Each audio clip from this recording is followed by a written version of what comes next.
Am so sorry sir, আমি আসলে বুঝতে পারিনি। তুমি রিয়া তাই না?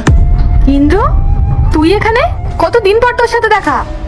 আর তুই তুই একজন পুলিশ অফিসার? বাহ, এটা তো খুব গর্বের কথা রে। তা তুই কি ভেবেছিলি চিরকাল আমি তোর মতো একই জায়গায় পড়ে থাকি?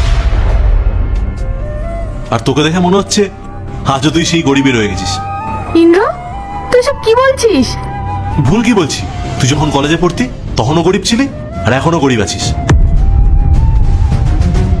এবার হয়তো তুই বুঝতে পেরেছিস জীবনে বড় হতে গেলে শুধু শিক্ষার প্রয়োজন না, টাকাও লাগে।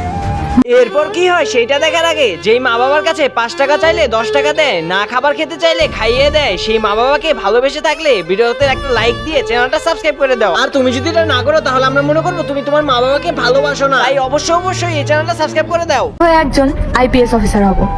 কি কি বললি তুই? তুই একজন আইপিএস অফিসার হতে চাস? একটা দিন মজুরের মেয়ে নাকি আইপিএস অফিসার হবে?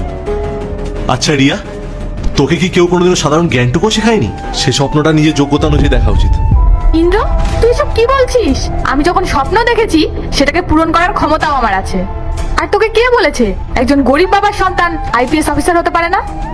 শিক্ষা কি শুধু বড়লোকদের সম্পত্তি?